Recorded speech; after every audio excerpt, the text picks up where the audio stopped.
warahmatullahi wabarakatuh. A'udzu billahi minasyaitonir rajim. Bismillahirrahmanirrahim. Alhamdulillahilladzi ahyana ba'da ma amatana wa ilaihin nusyur. Asyhadu an la ilaha illallah wa asyhadu anna Muhammadan abduhu wa rasuluh. Sallallahu alaihi wasallam la nabiyya ba'da. Allahumma shalli ala sayyidina Muhammadin wa ala alihi wa sahbihi ajma'in. Rabbi shrah li sadri wa yassir li amri wahlul 'uqdatam min lisani yafqahu qawli. Rabbana zidna ilma warzuqna fahma, amin ya rabbal alamin. Kaum muslimin muslimat jamaah subuh Masjid Paripurna Darul Aman Tuah Madani Pekanbaru. Pertama dan utama kita bersyukur kepada Allah Subhanahu wa taala. Kita diberikan kesehatan, kita diberikan kesempatan. Kata Rasul, ada dua nikmat yang selalu diabaikan di kalangan umatku, yaitu nikmat kesehatan dan nikmat kesempatan. Kalau nikmat kesehatan dan nikmat kesempatan ini berpadu, maka dia insya Allah menjadi syukur. Salawat salam kita sampaikan kepada junjungan kita Rasulullah Sallallahu Alaihi Wasallam dengan ucapan Allahumma sholli ala Muhammad wa ala Muhammad. Bapak dan Ibu rahimakumullah, pagi ini judul yang diberikan untuk santapan rohani kita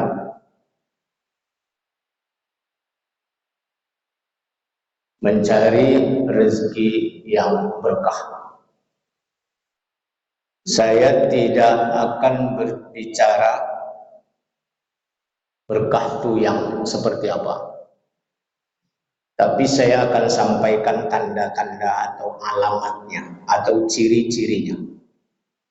Kalau ada sama kita di antara yang kita baca ini nanti, itu berkah, gampang. Dan ini kalau bisa semua, walaupun tanda berkah yang lain itu banyak lagi. Yang pertama, tanda rezeki itu berkah kepada kita, syukur kita kepada Allah itu terus bertambah. Nanti Bapak Ibu lihat di surah An-Naml ayat 19. Kenapa bertambah? Karena kadang-kadang nikmat bertambah tapi syukur kita tidak bertambah. Stagnan. Bahkan stunting. Kalau bisa kan apa saja bentuknya, apa saja keadaannya, siapa saja orangnya, mestinya syukur itu bertambah terus. Sulitkah itu kita lakukan atau kita dapatkan? Tidak. Asalkan kita senantiasa dekat kepada yang menentukan segala sesuatu terhadap diri kita. Bapak Ibu kenal sama seseorang, kenalnya sekali saja, mungkin di bandara. Saya pernah Pak di bandara kecopetan, mau boarding nggak ada duit, mau check-in nggak ada duit, padahal berapa, 35.000 cuma. Satu pun lagi tanda pengenal nggak ada. Udah Pak nekat aja saya Pak, muka saya bikin tebal, Saya panggil seorang bapak, saya tepuk dadanya. Pak, saya mau boarding. Lalu kenapa? Kemana? Saya mau ke Riau, Pak. Naik apa? Dulu masih ada Pak, Batavia. Dia mau ke Kalimantan. Saya Pak, malu sebenarnya saya ngomong Pak. Karena setelan awak kayak menteri. Ya karena waktu itu Pak kepala sekolah pulang penataran, pulang ke sini mesti cepat pulang laporan, harus pulang juga tengah hari itu. Kenapa? Saya nggak punya uang Pak untuk boarding. Berapa memangnya? Kenapa? Apa masalah? Udah sini. Yang namanya dulu kan nggak bisa Pak pakai apa, belum ada transferan lewat bank, lewat apa, handphone. Jadi dibayar sama dia. Setelah itu Pak, saya ke Pekanbaru, saya tanya rekening dia, nggak mau dia. Saya tanya apa, tapi sampai hari ini terus dia Pak. Kadang minta doa ini, kadang minta carikan ini, kadang itu. Dia seorang pengusaha minyak dan kelapa sawit. Apa artinya Bapak Ibu rahimahullah? Yang saya ingin kasih tahu itu begini. Jangankan dengan sesama manusia. Dengan Allah saja Pak, kalau kita jauh dengan dia jauh dengan kita. Nah, inilah namanya berkah. Makanya berkah itu adalah bertambahnya kebaikan dari waktu ke waktu, bahkan sangat mencari yang terbaik. Yang kedua, apa tandanya berkah itu Pak? Tanda berkah itu siapa saja, kapan saja, di mana saja, individu kita ini tidak lupa dengan leluhur. Siapa itu Pak? Tentu orang tua. Tentu orang tua. Sama ada orang tua yang membesarkan kita, atau yang melahirkan kita, atau yang menjadikan kita memanusiakan manusia. Itulah yang dilakukan oleh Nabi kita Sulaiman alaihissalam. Itulah yang dilakukan oleh para nabi, aulia, dan para rasul. Dia tidak lupa, dia tidak ongah dengan dari mana keturunannya. Karena nasab itu sangat menentukan. 2 bulan yang lalu, saya diminta jadi saksi di sebuah pernikahan. Saya tanya, Bang, ini anak kok dinasabkan dengan abang? Gak apa-apa, kata Bang. Enggak bisa Bang. Saya sudah mengakunya sebagai anak, betul. Ini bukan nasabnya abang, sebut aja, saya tahu nama bapaknya kok. Kita serahkan sama hakimnya. Enggak apa-apa, daripada abang berdosa. Marah dia Pak, singgung dengan saya. Jadi kalau mengenai harta, kalau mengenai rezeki dan lain sebagainya, Anda boleh berlaku sesuai dengan kecenderungan kita masing-masing. Tetapi nasab tidak boleh dilakukan dengan secara kecenderungan kita masing-masing. Nanti apa jadinya? Nggak ada masalah. Alhamdulillah, saya sampaikan dengan kuat, karena kuat ini tidak tahu. Saya sampaikan dengan kuat. Akhirnya dia lomba. 3 hari sebelum menikah, anak saya diminta dan datang ke rumah. Saya ceritakan, saya jelaskan. Dia ini tidak berhak mendapatkan daripada waris yang abang miliki. Tapi kalau abang mau hadiah, mau ngasih hibah dan sebagainya, silakan. Tidak ada batasnya.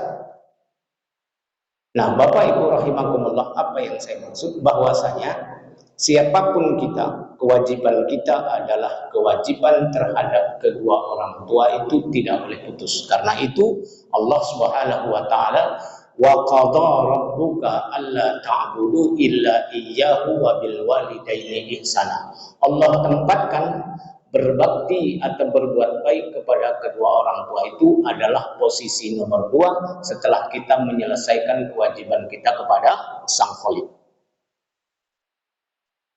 Yang kedua. Yang ketiga, waktu 30 menit ini tak Bisa kita gambarkan kenapa harus dengan orang tua itu harus apa? Hal yang paling mendasar, karena Bapak Ibu rahimakumullah, bahwasanya pada hari ini, dan sebenarnya bukan pada hari ini saja, sejak dunia ini terkembang pun, yang namanya manusia tak sedikit masih banyak mereka durhaka kepada kedua ibu bapak. Yang ketiga, setelah dia dekat kepada Allah Subhanahu wa taala, syukurnya bertambah, kemudian kedua orang tua dia tidak lupa. Yang ketiga, dia selalu mohon kepada Allah Subhanahu wa taala, apa saja perjalanan kehidupannya, dia senantiasa minta petunjuk kepada Allah sesuatu yang terbaik. Wa an a'mala salihan tardahu. Ya Allah, kau berikanlah petunjuk kepadaku agar aku bisa melakukan amal soleh yang kau ridhai. Timbul pertanyaan, apakah amal soleh itu ada yang dari ridho Allah? Sebenarnya amal soleh itu banyak sekali, luas sekali. Tapi karena khutuatnya, apa tuh, metodenya, cara melakukannya, mungkin belum pas, tidak jadi amal soleh. Atau background, latar belakang untuk dia melakukan amal soleh itu tidak punya landasan yang baik, tidak jadi amal soleh. Lady Diana itu tahun 1997 ketika tewas di bawah Eiffel bersama Dodi Al-Fayed, ya Pak? Masih ingat? Itu berapa Pak karangan bunganya, berapa puluh kilo. Kenapa? Karena dia punya kebaikan yang luar biasa. Semua di dataran Eropa tuh kalau ada panti jompo, orang-orang susah, anak-anak terlantar, dia biayai semua. Tapi jadi amal soleh itu tidak. Karena apa? Allah janjikan ayat sebelumnya, ayat 19 surah Taubah. Kata Allah Subhanahu wa taala, ulaika habitat a'maluhum wa fil narihum fiha khalidun. Jadi amal soleh itu rupanya akan menjadi amal soleh kalau landasannya, akar atau urat yang menunjang ke dalam bumi itu kuat. Tapi kalau akar atau urat yang menunjang ke dalam bumi itu rapuh, ranting pohon, daun selebat apapun, indah sebanyak apapun, dia nggak akan menjadi kuat, runtuh. Karena apa? Fondasinya nggak ada. Maka dari itu syahadat bagi seorang muslim adalah kunci untuk melakukan kebaikan segala sesuatunya dalam kehidupan. Nah, untuk itu kalau kita kaji, kalau kita lihat apa-apa saja yang bisa membatalkan syahadat itu kita jaga. Nah, dengan demikian Bapak Ibu Allah, orang yang mendapatkan rezeki yang berkah dari Allah Subhanahu wa taala itu, amal yang dia lakukan banyak atau sedikit, semuanya menjadi kebaikan dan akan bertambah baik. Wa an a'mala salihan tardahu. Ya Allah, berikan kepadaku pekerjaan-pekerjaan yang baik, karir-karir yang mantap. Tapi apa? Yang ridho olehmu. Yang terakhir, karena kita hidup ini tidak bisa terlepas dengan orang lain. Selaku manusia disebut sebagai makhluk sosial. Apa yang keempat? Wa adkhilni bi rahmatika fi ibadikas shalihin. Kelompokkanlah aku ya Allah dalam kelompok orang-orang yang soleh. Jadi dia senang Pak dengan orang-orang berilmu, senang. Dengan buku atau kitab karya-karya orang berilmu, dia rindu. Sekarang banyak Pak orang yang nggak senang dengan orang soleh. Ada nggak? Ada.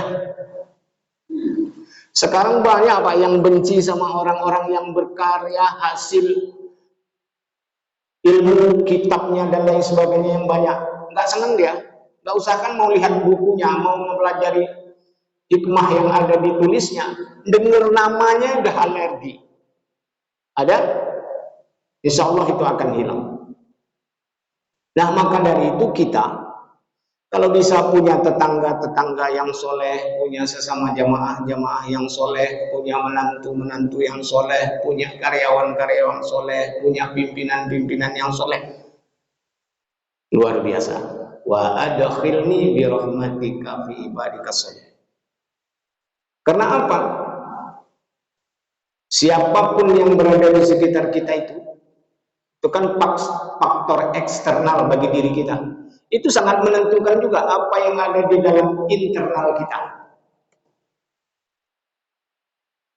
Man alimun lam ya'malan bi ilmihi mu'adzabun min ubadil wathani.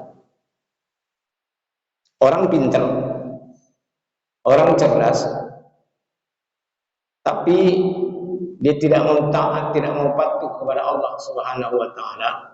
Sama saja dia dengan penyembah berhala sekalipun. Dan dia akan lebih dulu masuk neraka daripada orang yang menyembah berhala itu sekalipun.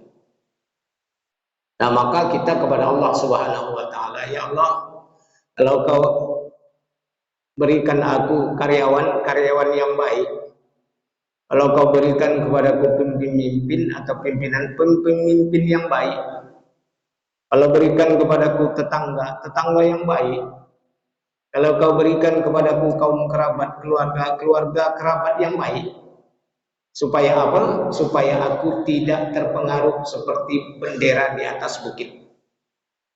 Lalu, kalau kita tidak bisa milih nih Pak, tetangga nggak bisa milih, karyawan nggak bisa terpilih harus itu, bawahan nggak bisa milih, itu ditetapkan dari atas.